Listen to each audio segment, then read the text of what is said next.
देह को प्रेफरेंस देने वाले। जो नई दुनिया होगी उसमें देवताएं आत्म की स्थिति वाले होंगे, ज्योति बिंदु आत्मा की स्मृति में रहेंगे, देह की स्मृति में नहीं रहेंगे, इसलिए उनका सुखी जीवन होगा। स्वचिंतन करने वाले हैं, स्वचिंतन ही उन्नति की सीढ़ी है। बाकी पर है ये शरीर, पृथ्वी, जल, वायु, अग्नि, आकाश, ये 5 जड़ तत्व जो हैं वो जड़त्वमयी होने के कारण पर हैं। प्रकृति के रूप 2 चीजें हैं दुनिया में मुख्य, एक आत्मा और एक प्रकृति। प्रकृति जड़त्वमयी बुद्धि वाली और आत्मा चैतन्य।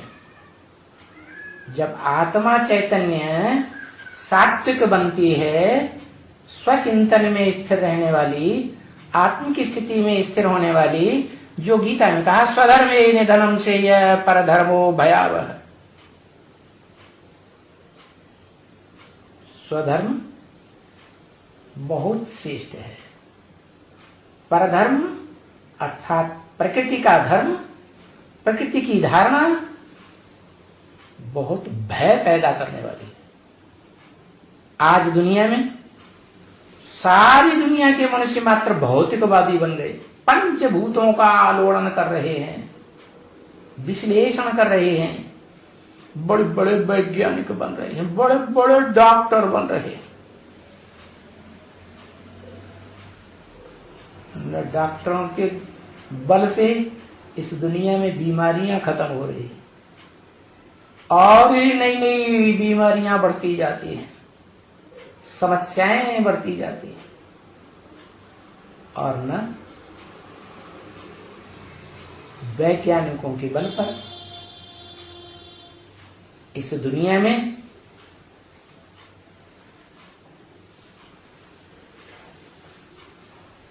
न वैज्ञानिकों के बल पर इस दुनिया में सुख शांति बढ़ रही है।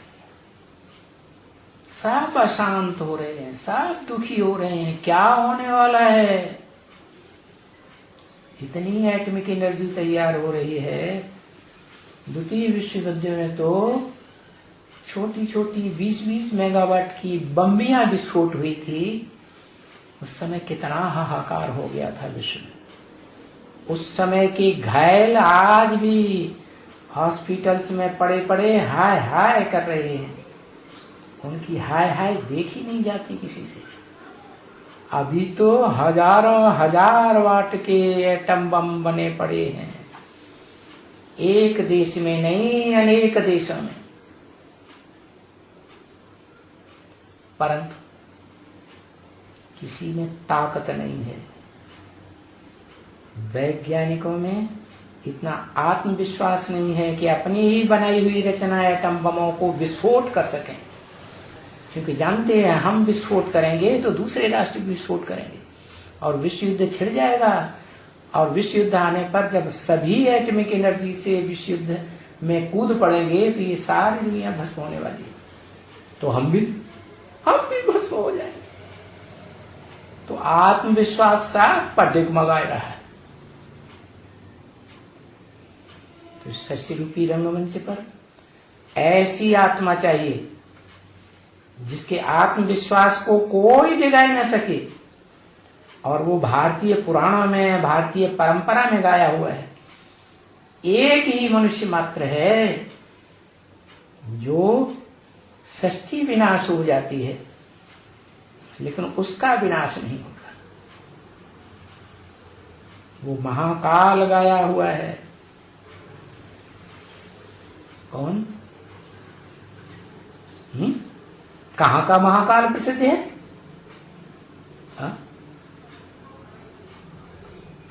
अरे इस भारतवर्ष में एक शहर है जहां महाकाल का मंदिर है। वो कालों का काल है, उसको कोई काल खा ही नहीं सकता। महाकाल महाविनाश होता है तो भी वो जिंदा रहता है।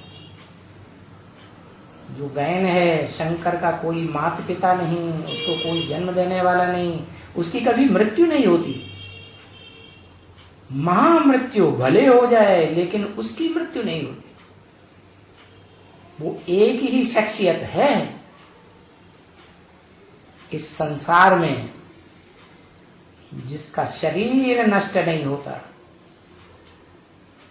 और उसी को गीता में कहा गया है अव्यक्त मूर्तिना। अव्यक्त मूर्ति है। मूर्ति माने मूर्त तो है, अमूर्त नहीं है। मूर्त माने साकार तो है, निराकार नहीं है, माने शरीरधारी तो है, लेकिन उसके शरीर में यादगार दिखाई गई है कि इंद्रियां नहीं दिखाई देती, जो यादगार शिवलिंग शिवालयों में दिखाया जाता है। शिवलिंग में इंद्रियां नहीं दिखाई देती। शिवलिंग बड़ा रूप है शरीर। सोमनाथ मंदिर में भी शिवलिंग था आदिकाल में। भक्ति मार्ग का आदिकाल था ना सात्विक, उसमें सही यादगार थी। साकार लिंग भी था, साकार शरीर की यादगार, और उसमें रहने वाली निराकार आत्मा भी थी जो हीरो पार्टधारी है, जो पत्थर बुद्धि भी बनती है और पत्थर बुद्धि से पारस बुद्धि भी बनती है। जिस हीरे की यादगार आज भी विदेश में रखी हुई है, जिसका नाम है कोहनूर होरा हीरा। बताओ कौन है वो? नूर है, संसार का नूर है। ऐसी तो निराकार भगवान की दो आंखें, दो ही बच्चे हैं इस संसार में। जो उस निराकार भगवान की आंखें नूर हैं, उन आंखों के द्वारा इस संसार को देखता है, राम और कृष्ण। एक राइटियस है, एक लेफ्टिस्ट भी है। एक सिर्फ राइटियस देखती है, लेफ्टिस्ट देखती ही नहीं। जिसका महाभारत में यादगार है, अपने परिवार में अपने बच्चों को राइट ही राइट समझता था। उसका नाम था धृतराष्ट्र। सारे राष्ट्र को धर के बैठ गया। थी पांडु राजा की संपत्ति, पांडु राजा के बच्चों को मिलना चाहिए, लेकिन एकड़ी करके धारण करके बैठ गया। तो वो है लेफ्टिस्ट, और राइटियस वो है